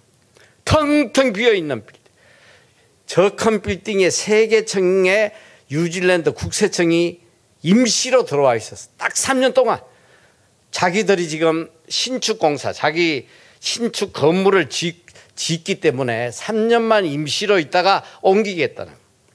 제가 저 빌딩을 구입하려고 할 때 제주에 전부 다 염려해서 너 가진 빌딩도 이제 은행에 다 넘어간다. 저 빌딩 사면 큰일이야. 3년 뒤면 다 비는데 어떡하려고 하냐. 근데 저는 마음이 너무 기쁜 거예요. 그래서 제가 사람들에게 이렇게 이야기를 해서 야 국세청이 나가긴 어딜 나가. 못 나간다. 아니, 하나님이 결제를 하셔 나가지 어딜 나가 못 나가. 아이 조감도까지 거래 와가지고 보여주고 뭐 땅을 사고 지금 시작한다는데 저는 계속 못 나가. 그리고 얼마 뒤에 몇 개월 되지 않았는데 국세청 본부에서 임원들이 한 5~6명이 저를 찾아왔어. 와서 뭐라고 그런지 알아요? 저 빌딩 전체를 임대하겠다는 거야. 몇 년 동안? 21년 동안. 기적이 일어나. 그래서 저 두 빌딩에서 하나님이 물질을 쏟아 부어 주시는데 매년 수십억이 엄청난 물질을 쏟아 부어 주셔서 마음껏 선교하고 구제할 수 있도록 은혜 내려 주시는 거예요. 자, 17번 사진 보여주시면 그 옆에 또 선교센터 빌딩으로 4층짜리 멋진 빌딩을 하나 주시고 또 18번 사진 보여주시면 이렇게 빌딩이 나란히 3개가 있어. 한 타운에. 그리고 19번 사진 보여주시면 저희가 이제 전 세계의 어려운 자들 위해서 구제하는데 참 물질이 많이 필요하잖아요. 하나님이 쇼핑몰을 하나 주셔요. 저 쇼핑몰이 2만 평 정도 돼요. 주차장만 해도 750대예요. 저 큰 쇼핑몰을 우리에게 주셔가지고 지금까지 선교하는데 엄청난 자금이 저기서 나오도록 해주시고 20분 사진 보여주시면 3,000평 되는 곳에 선교사 안식관을 주셨어요. 얼마나 귀하게 서 있는지 몰라. 그리고 21번 사진 보여주시면 정말 이건 기가 막힐 일이야. 저기가 크리스찬 캠프인데 옆에 바다가 보이잖아요. 그리고 저 캠프장 한 2만 평 되는데 저 안에 강이 흘러. 하루는 우리 부목사가 저를 찾아와서 목사님 이 이민교회 우리 오클랜드 지역에 한인이 한 2~3만 명 정도 되는 걸로 아는데 한국 교회가 100개가 넘어요.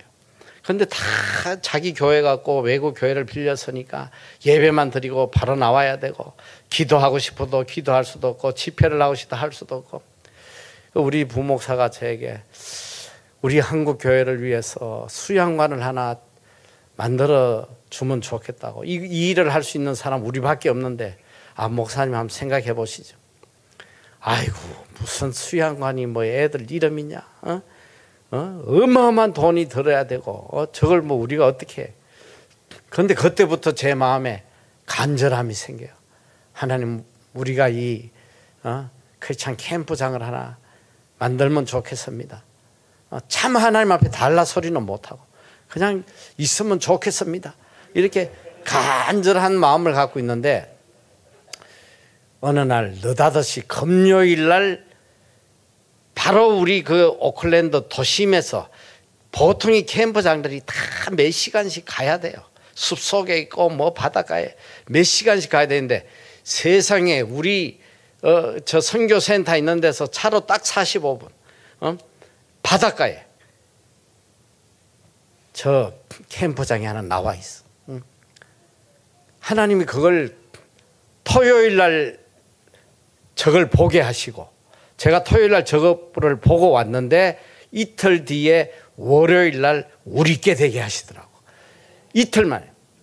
그래서 지금 저기가 얼마나 귀하게 서 있는지 한국 교회뿐 아니라 뉴질랜드 안에 있는 모든 이민자 교회들, 필리핀, 중국, 마오리, 사모아, 모든 교회들이 저 캠프장에 와서 마음껏 하나님 찬양하고 수련회 할 수 있도록. 우리 하나님이 이런 분이시라니까. 얼마나 놀라운 기적을 보여주신지. 자, 그리고 우리 학교를 통해서 놀라운 역사가 일어났는데 지금까지 수천 명, 아까 1,000명 정도라고 그랬는데 한 2, 3천 명은 좋게 돼요. 벌써 4년째 한국에서는 처음에는 어려운 목회자들 데려다가 무료 영어 연수를 시키면서 또 신앙 훈련을 시키고 하다가 또 형편이 좋아져서 1년에 무려 200명씩 장학생을 뽑아. 처음엔 목회자 자녀만 하다가 그 다음에는 모든 그리스도인 청년들은 누구나 신청할 수 있게 해서 지금까지 200여 명 매년 장학금을 줘서 훈련시키고, 그리고 중요한 게 뭐냐면 전 세계에서 영어 배우려고 오는 믿지 않는 외국 아이들, 특별히 우리의 타켓은 바로 중국 아이들, 한 번도 복음을 들어본 적이 없는 아이들이 우리 학교로 몰려오는데 지금까지 얼마나 많은 아이들이 세례를 받고 예수 믿고 변화됐는지 그동안 이 역사라는 것은 말로 할 수가 없어요. 하나님께서 그렇게 크게 역사하시고, 그리고 우리가 이렇게 또 우리 학교에 와서 훈련받은 한국의 기독 청년들이 정말 하나님 중심의 새 사람이 돼가지고 지금 목회자가 수백 명이 나왔다 이 소리예요. 전국 각지에 지금 목회들을 하고 있고, 초창기에 왔던 아이들은 벌써 50대가 돼서 50대. 그동안 정말 놀라운 역사를 하나님 보여주셨고, 저희가 이제 이 어려운 우리 한국 학생들의 전액 또 반액 이렇게 장학금들을 다 지급을 했는데, 이게 하다 보니까 학비가 문제가 아니라 생활비가 문제예요. 홈스테이 비용이 워낙 비싸니까 생활비가 없어가지고 너무들 고통스러워해서 하나님 장학관을 주십시오. 우리 아이들이 몸을 장학관 주세요. 자, 장학관을 주셨는데 여름 뉴질랜드 집값이 세계에서 제일 비싸. 이 방 3개만 되면 10억이 넘어요. 우리는 최소 방이 5개가 돼야 돼, 이 장학관은. 그런데 하나님이 장학관을 주셨는데, 대저택을 주셨는데 몇 개를 주셨냐? 지금 20개를 주셨어요. 20개. 마음껏 훈련받을 수 있도록 장학관 안에 200명이 들어가는 예배당도 세워주시고, 23번 사진 보여주시면, 자, 23번 한 번 올 때 이렇게 많은 아이들이 와서 훈련을 받아요. 그리고 24번 보여주시면 하나님 우리에게 선교센터 빌딩을 주셨잖아요. 그래서 제가 가서 제일 먼저 한 게 뉴질랜드 선교센터를 세웠어요. 지금 우리 빌딩 안에는 뉴질랜드 최대 선교센터가 세워져 가지고 모든 선교기관, 국제 선교기관 17개가 들어와서 협력하면서 일하는데, 저희가 모든 사무실 다 무상으로 주고 빌딩 관리 비용 다 지급하고 마음껏 선교하도록 뉴질랜드 역사에 없는 이런 놀라운 일을 하나님이 이루어 주셨단 말이죠. 뉴질랜드가 기독교 국가고 300년 동안 기독교 종주국이에요. 세계 선교사 파송 1위예요. 그리고 얼마나 기독교에 대한 자부심이 강한지 몰라. 그분들이 300년 동안 세우지 못한 것을 우리를 통해서 세워주셔가지고 제가 얼마나 열심히 선교들을 하는지 몰라요. 그리고 25번 사진 보여주시면, 제가 10년 전부터 늘 한국 집회 오면서 간절한 소원이 하나 있었는데, 그게 뭐냐면 이 독거노인들, 노숙자들 이 무료급식이 너무 하고 싶었어. 그런데 어떻게 어디서 해야 될지 몰라서 늘 마음만 품고 있었는데, 한 7년 전에 수원에 하나님께서 7층짜리 빌딩을 주셨어요. 그래서 저기에 우리가 다니엘 선교센터를 세워서 지금 저기서 얼마나 놀라운 일을 하고 있는지, 노숙자들 또 독거노인들 이분들을 위한 예배 처소를 세워서 예배를 드리고, 이분들 예배드린 모습을 보면 정말 천국에 온 것 같은 얼마나 열심히 예배를 드리고, 그리고 이분들의 모든 필요한 것들을 주문받아서 매주 이분들에게 먹을 거, 입을 거, 약, 뭐 필요한 것들을 다 공급해주고, 그리고 저렇게 무료 급식도 하고, 우리가 지금 수원역과 또 영등포역의 노숙자, 또 독거노인들 무려 600명을 지금 돌보고 있는데, 어쨌든 앞으로 이 사역을 저희가 굉장히 크게 확장을 할 계획을 하고 있어요. 26번 사진 보면 우리가 이 노숙자 사역을 한국에서만 하는 게 아니고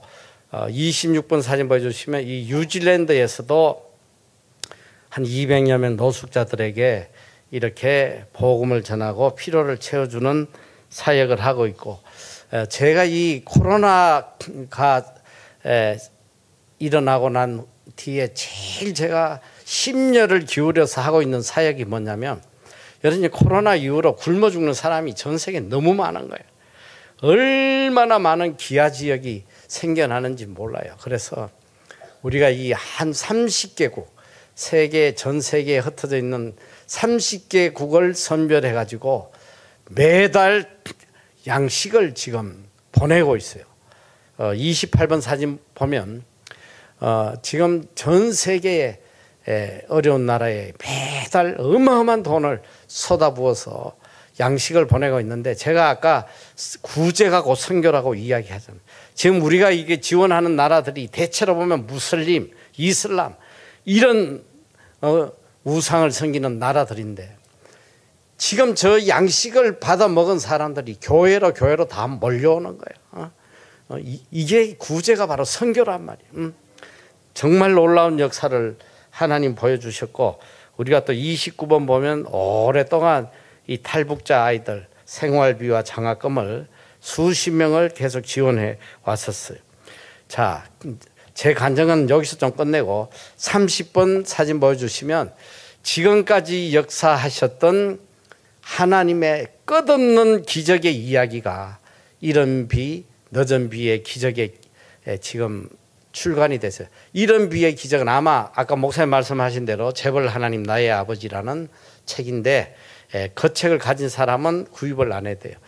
자, 그리고 31번 보면 제가 아까 이야기했듯이 이 잘못된 물질관을 가지고 살아가는 우리 그리스도인들을 위해서 성경적 물질관, 우리가 물질을 가지고 어떻게 살아갈 때에 하나님이 어떤 복을 내려주시는지 세밀하게 기록을 해놨어요. 여러분이 저 책을 처음부터 끝까지 읽고 저 말씀대로 살아가면 모든 물질의 문제는 다 해결받아요.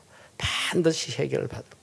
그래서 32번 보면 이 책, 일권 책이 이제 그 중국어 영어로도 번역이 되어 있는데, 나가실 때에 이 책을 한 권에 10,000원씩 지금 판매를 하고 있어요. 이 판매 대금 전액은 노숙자 기금으로 다 후원이 됩니다. 구제하는 마음으로 여러분 꼭 저 책을 구입하시고 구제 시작해야 돼요. 정말 여러분들이 물질의 복을 누리려면 반드시 구제해야 돼요. 물질의 복을 주시는 분은 하나님이시잖아요. 하나님이 안 주시는 물질은 없단 말이에요. 제 시간이 많이 갔는데 제가 짧게 여러분들이 이 물질에 대한 어떤 자세를 가져야 되는지 말씀을 하고 마칠 텐데, 여러분 우리는 청지기예요. 청지기 의식을 잃어버리면 안 돼. 청지기는 절대로 주인이 아니에요. 청지기는 주인의 것을 주인의 뜻에 따라서 관리하는 거예요. 성경은 우리를 선한 청지기라고 해요. 선한 청지기. 물질도 건강도 시간도 자식도 사업도 그 어떤 것도 내 것은 하나도 없는 거예요. 하나님이 잠시 하나님의 뜻을 이루라고 맡겨주신 거예요. 그러니까 물질을 내 것인 양 내 뜻대로 사용하지 말란 말이야. 제가 참 이 청지기의 행복이라는 책을 하나 쓰고 싶은데, 여러분 청지기로 살면 얼마나 행복한지 몰라. 청지기로 살면 걱정거리가 하나도 없어. 청지기는 주인이 아니까 망하든 흥하든 나하고 아무 상관이 없는 거야. 그저 주인이 맡겨주신 거 주인의 뜻대로만 사용하기만 하면 돼. 그러면 하나님이 알아서 다 책임져 주시는 거. 지혜롭게 살란 말이에요. 왜 내가 주인이 돼가지고 머리도 나쁜데 그거 관리해 보려고 발부둥 쳐가지고 머리 다 빠지고 불면증 걸려가지고 잠도 못 자고 말이에요. 불쌍해 죽겠어, 불쌍해 죽겠어.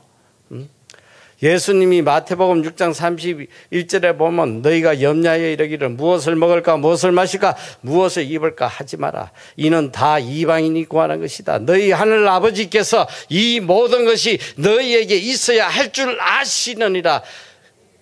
그러므로 너희는 먼저 그의 나라와 그의 의를 구하라. 그리하면 이 모든 것을 너희에게 더하시리라. 이 말씀 하나만 깨닫고 살면 여러분 삶이 얼마나 행복해진지 몰라. 저기 봐. 자, 무엇을 먹을까 무엇을 마실까 무엇을 입을까. 이게 뭐냐? 의식주란 말이에요. 의식주. 우리가 이 땅에 살아가는데 필요한 이 의식주의 문제, 이거 너희가 염려할 게 아니라는 거야. 이거는 하나님을 모르는, 하나님을 아버지로 두지 않는 세상 사람들이나 염려하는 거지. 너희가 왜 이걸 염려하냐? 이건 하늘에 계신 너희 아버지가 다 알아서 책임지시는 것이다. 저는 제일 여러분이 안타까운 게 뭐냐면, 아니 하나님이 하실 일과 내가 할 일을 구분하고 살아야지.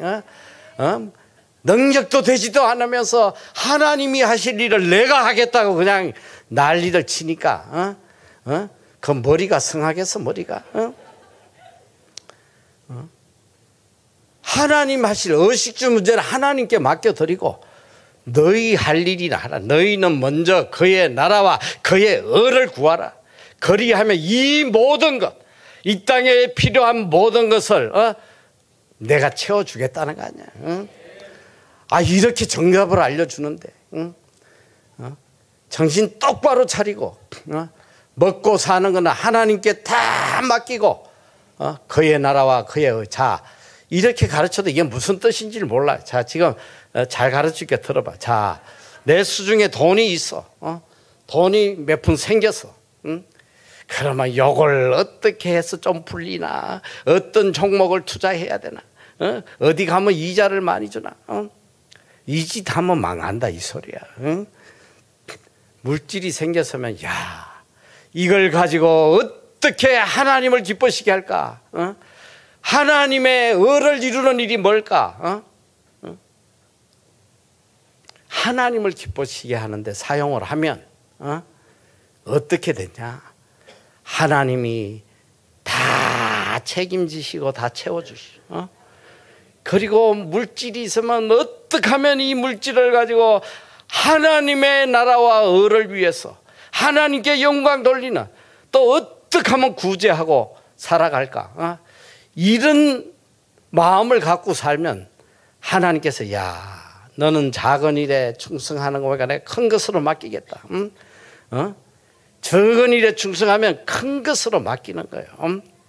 지혜롭게 살아야 돼. 그렇게 살면 얼마나 행복한지. 그리고 여러분이 제가 오늘은 계속 강조하는 것이 구제예요. 구제. 반드시 구제하라고. 성경은 반드시, 지금 내가 뭐 시간이 없으니까 다 성경 말씀 못하는데 반드시 구제해라. 그리고 한 말씀만 내가 들려드리면, 자, 잠언 11장 24절에 보면 흩어 구제하여도 더욱 부하게 되는 일이 있나니 과도히 아껴도 가난하게 될 뿐이다. 여러분, 구제하면 더욱 부하게 된, 하나님이 쌓을 것이 없도록 부어주시오. 구제해야 돼. 그럼 구제하려면 어떻게 해야 되냐? 첫째로 구제하려면 절제해야 돼요. 절제하지 않으면 절대로 구제하지 못해. 내 쓸 거 다 쓰고. 아유, 내가 풍족하다고 느끼는 인간은 없어. 재벌도 맨날 허기 져가지고 더 벌어야 된다고 난리치지. 오늘 하나님이 나에게 주신 걸 가지고 절제해야 돼요. 그래야지 도울 수 있단 말이야. 여러분, 하루에 커피 한 잔만 안 마셔도 5,000원 어려운 사람 도울 수 있어요. 여러분, 이 5,000원이 사람의 생명을 살린다는 거. 하나님은 우리에게 큰 거 요구하지 않아요. 소자에게 냉수 한 그릇만 주어도 결단코 상을 잃지 않을 것이다. 냉수 한 그릇 아무것도 아닌 거지만 그것 때문에 눈물 흘리는 자들이 우리 주위에 있다는 거, 이걸 깨달아야지. 5천 원 길거리에 구걸하는 사람 한번 줘봐요. 저는 우리 그리스도인들이 얼마나 인색한지, 정말 이렇게까지 인색한지 내가 몰랐어.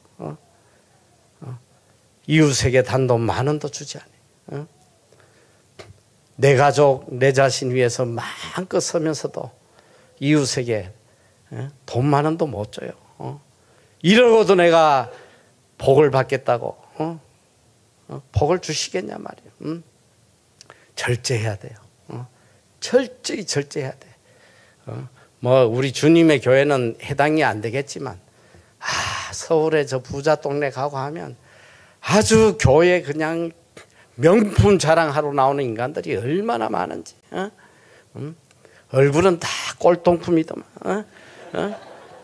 명품 해가면서 그리고 뭔 똥가방인지 뭔지 그냥 가방 하나를 뭐 몇백만 원짜리를 들고는 폼을 잡고, 난 참 기가 찰 것 같아. 뭐 똥가방 들고 명품 입고 주님 사랑합니다 눈물 찔찔 흘리고, 제가 하나님께서 그냥 귀샤대기를 올려줄 것 같아.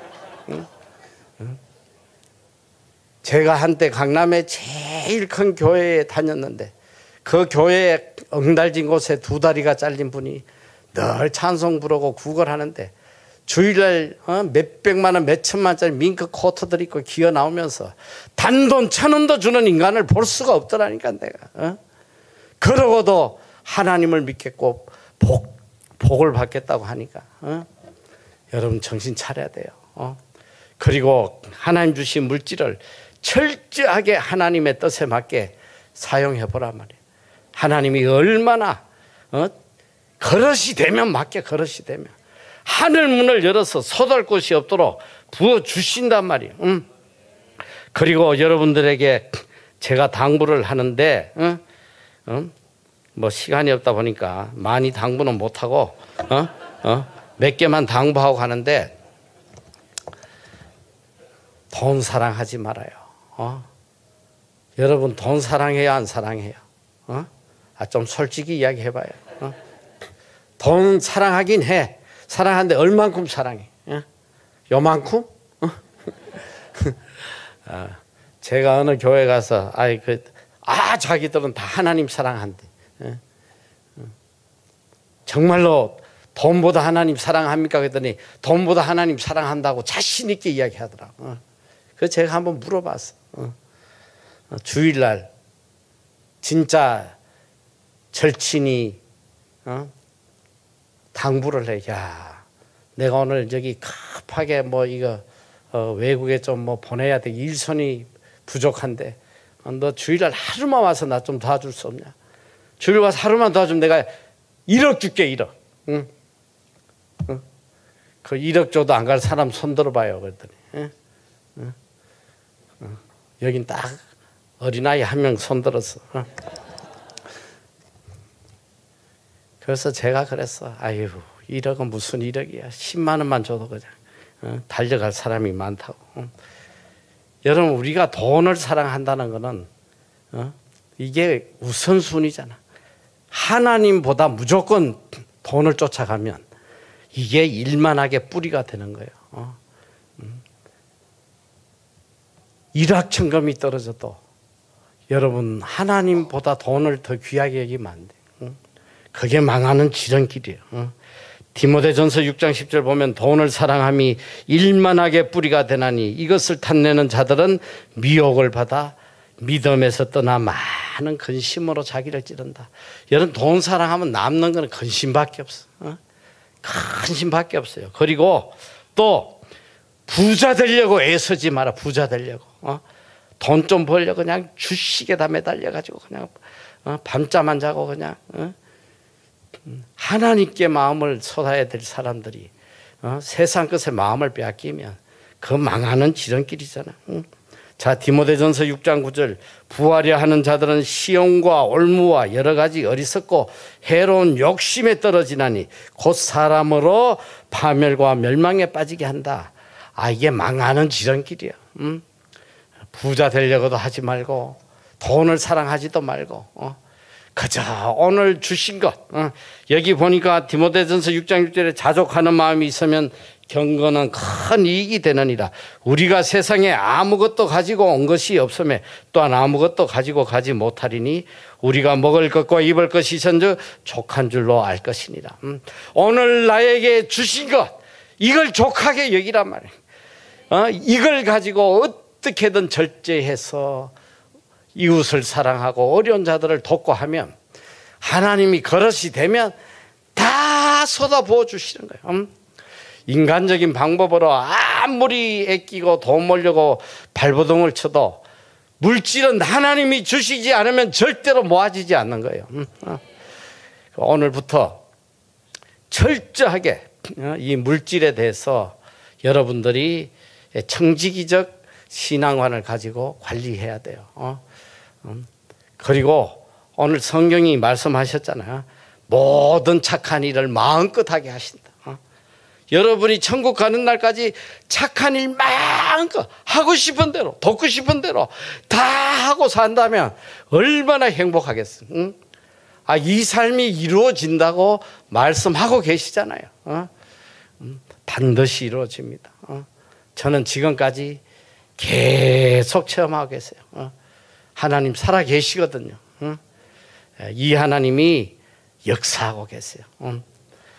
여러분들이 어찌하든지 오늘 본문 말씀처럼 선을 행하고 선한 사업을 많이 하고 나누어 주기를 좋아하며 너그러운 자가 되게 하라. 이것이 장래에 자기를 위하여 좋은 터를 쌓아 참된 생명을 취하는 것이다. 장래가 그냥 다 보장되어 있다는 선한 일 하면. 여러분, 그리고 마지막으로 자식들, 여러분 자식들이 얼마나 행복하게 되기를 원하고 있습니까? 그런데 지금 한국은 심각하잖아요. 청소년들 자살률 세계 1위고 뭐 요새 뉴스 보면 매일 어린아이들이 죽고 그리고 정신병원에 10대 아이들 초등학생까지도 미어터지고 말이죠. 제가 제일 안타까운 것은 예수를 믿으나 안 믿으나 자식들 교육시키는 거 보면 똑같은 거예요. 세상 가치관 가지고 어떻게든 인류대학 들어가야 되고 어떻게든 성공해야 되고.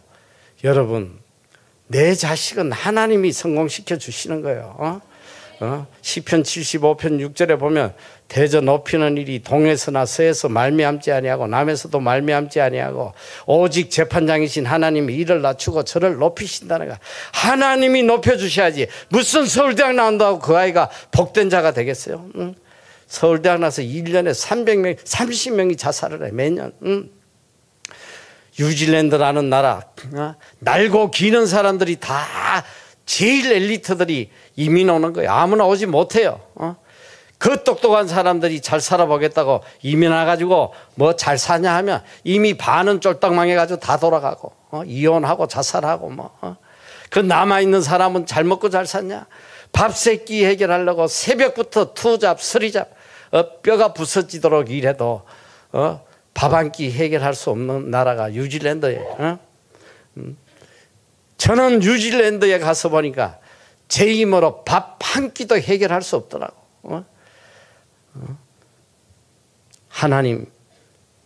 하나님께서 뉴질랜드에 참 한국인으로 저만큼 존귀하게 만들어준 사람이 없다고 생각을 해요. 제가 제 힘으로 제 능력으로 살려고 했더라면 저는 이 세상의 기준으로 볼 때에 정말 밥 한 끼도 해결할 수 없는 사람이에요. 우리 어머니가 참 저는 우리 어머니한테 너무 감사한 것이 일평생 단칸방에서 9 식구가 그렇게 힘들게 한 끼 한 끼를 걱정하면서 살아가면서도 저한테 한 번도 공부해서 뭐 좋은 대학 가고 성공하라는 말을 저한테 한 번도 한 적이 없어요. 그리고 귀가 아프게 저한테 일평생 한 소리가 너 하나님 떠나면 죽는다. 너 주일 성수해라. 하나님 뜻대로 살아야 돼. 귀가 아프도록 저에게 신앙교육 시켜줘. 애당초 아무 관심이 없어. 그냥 학교를 가든지 말든지 그냥 공부를 하든지 말든지. 그러니까 내가 공부할 이유가 없지. 거다가 머리도 나쁘고 하니까 제가 평생 꼴찌를 헤맨 거예요. 국민학교 때는 학교에 책보 갖다 놓고는 맨날 도망갔어. 너무 배가 고프니까. 뭘 했냐면 그냥 계속 길에 다니며 새부치 주시러 다녔어. 철공소 가서 새부치 주워가지고 그것 잔뜩 갖다 주면 엿장사가 요만큼 잘라줘. 그거 입에 넣고 하루 종일 안 녹게 하려고 그냥. 그러니까 저는 국민학교 내내 그 간절한 소원이 엿 먹는 거였어요. 엿 먹는 거. 엿 한 번 실컷 먹어보는 게 그냥 나의 간절한 소망이었다고. 그러다 보니까 중학교, 고등학교 하는데 다 꼴찌에, 고등학교 가도 또 우열반을 나는데 바로 열반으로 가시더라고.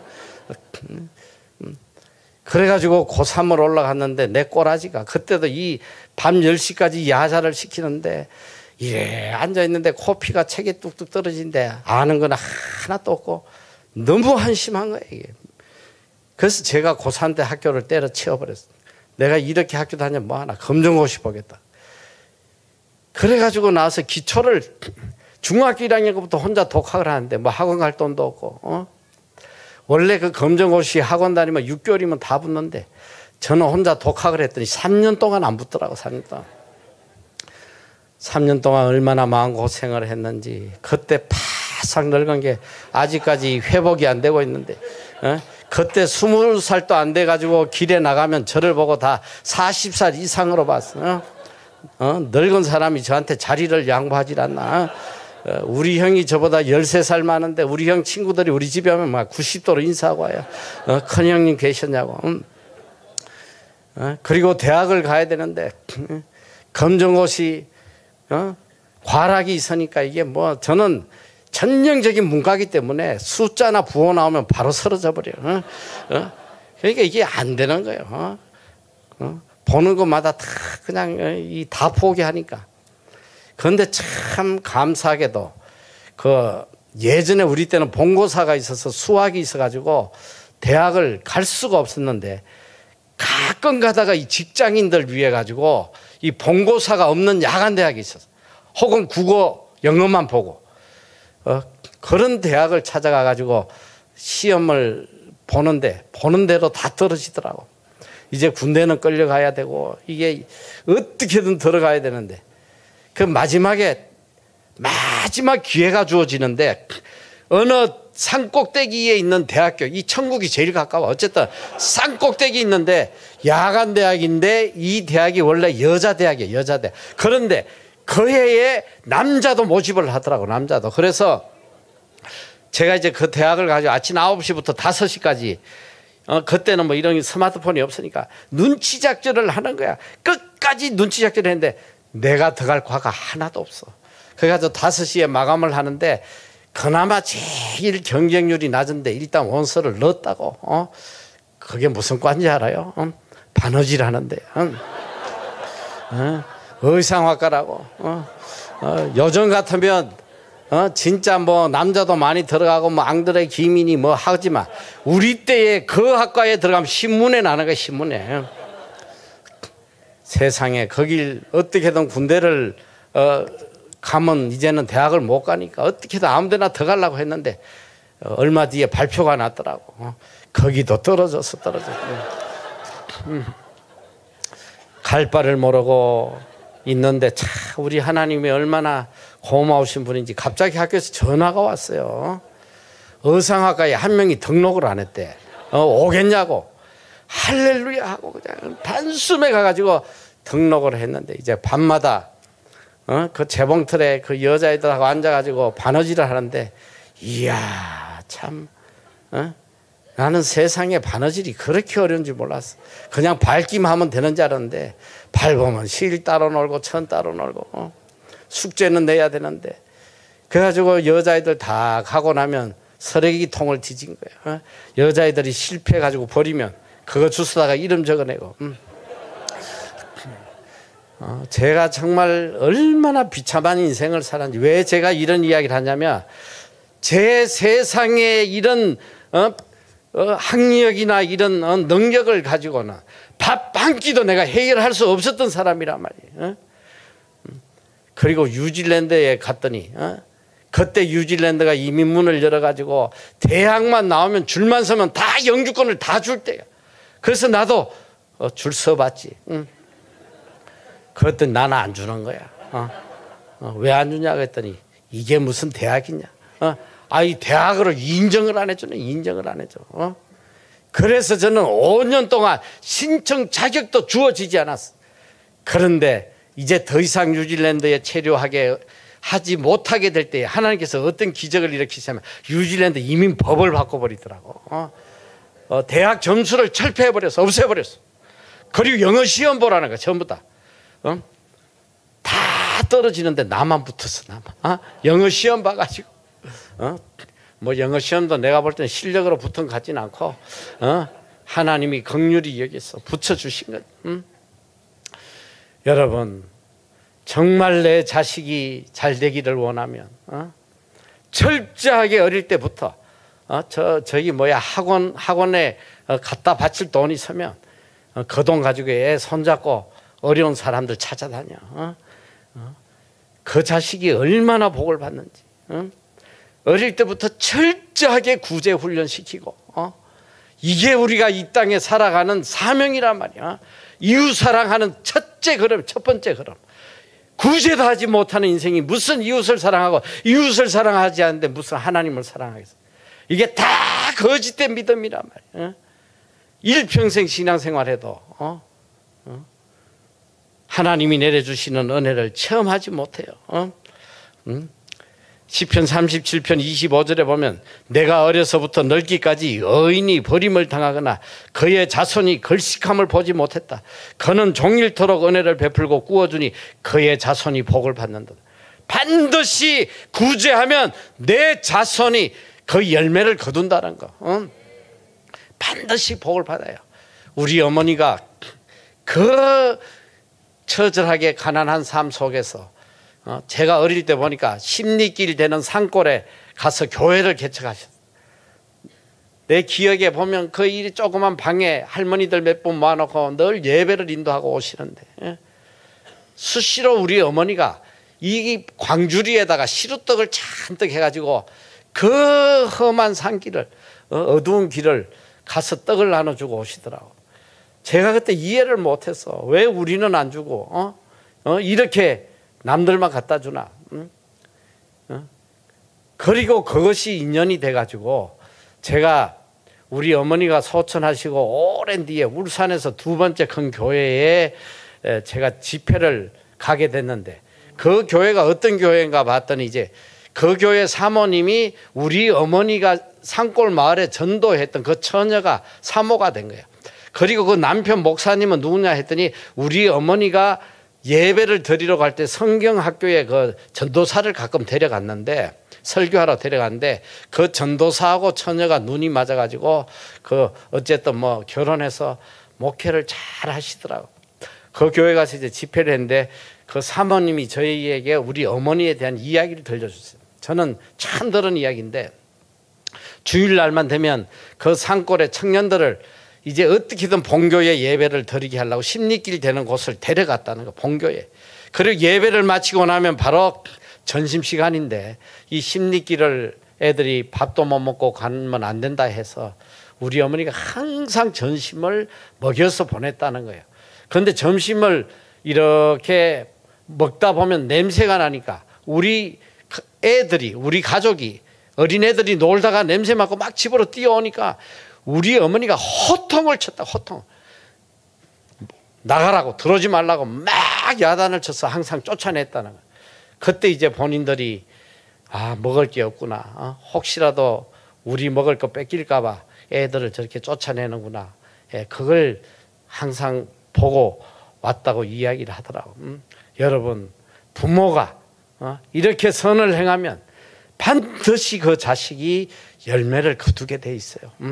첫째 먼저 여러분이 철저하게 하나님의 것, 하나님의 나라와 하나님의 의를 위해서, 또 가난한 자를, 불쌍한 자를 위해서 도우란 말이에요. 반드시 갚아주세요. 여기 보면 제가 신명기 15장 10절 이하에 이 구절만 하고 이제 마칠 텐데, 너는 반드시 그에게 줄 것이요 줄 때는 아끼는 마음을 품지 말 것이니라. 이로 말미암아 내 하나님 여호와께서 내가 하는 모든 일과 내 손이 닿는 모든 일에 내게 복을 주시리라. 땅에는 언제든지 가난한 자가 그치지 아니하겠으므로 내가 내게 명령하여 이르노니 너는 반드시 내 땅 안에 내 형제 중 곤란한 자와 궁핍한 자에게 내 손을 펼지니라. 반드시 해야, 해도 되고 안 해도 되는 게 아니라 반드시 해야 되는 하나님의 명령이에요. 할 때에 하나님께서 복을 주신대잖아. 내 자손까지 복을 주신다고 하는 거예요. 여러분, 시간이 많이 가서 이제 내가 끝을 맺는데, 하나님 살아계세요. 우리 하나님의 자녀는 하나님의 방법대로 살아야 돼. 하나님의 자녀가 세상의 방법대로 살면 망가는 지름길이란 말이야. 세상의 가치관 가지고 세상적으로 살면 아무리 열심히 신앙생활해도 그 가정에 복이 임하지 않아요. 우리 삶의 방향을 바꿔야 돼. 철저하게 하나님 중심으로, 하나님 사랑, 이웃 사랑, 이웃 사랑의 첫 번째 걸음, 어려운 자를 돕는 구제하는 삶. 구제는 반드시 해야 되는 하나님의 명령이에요. 여러분, 구제해서 하나님이 복 안 주시면 저한테 찾아와요. 제가 책임질게. 반드시 하나님이 책임져 주시오. 반드시 책임져 주시오. 심은 대로 거둔다고 하시잖아요. 심은 대로. 적게 심으면 적게 거두고, 많이 심으면 많이 거두고. 누구도 원망할 게 없어. 부모 원망해서도 안 되고, 사회를 원망해서. 심지 않는 나를 원망하면 돼, 나를. 내가 지금이라도 심으면 반드시 거두게 해주시는 것이 하나님의 공의의 법칙이에요. 저는 여러분들이 이 말씀대로 살아서 쌓을 것이 없도록 복을 받아서 마음껏 착한 일 하고 이웃의 눈물 닦아주고 또 그들이 하나님을 찬양하는 그런 삶을 살아가는 여러분 다 되시기를 축원합니다. 기도했습니다. 사랑의 하나님 감사합니다.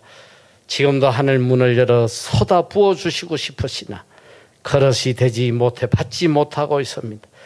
하나님의 뜻에 따라서 하나님의 나라와 의를 위해 살아가므로 마음껏 물질로 선을 행할 수 있도록 더 큰 믿음 허락하여 주시옵소서. 감사드리며 예수님 이름으로 기도드리옵나이다. 아멘.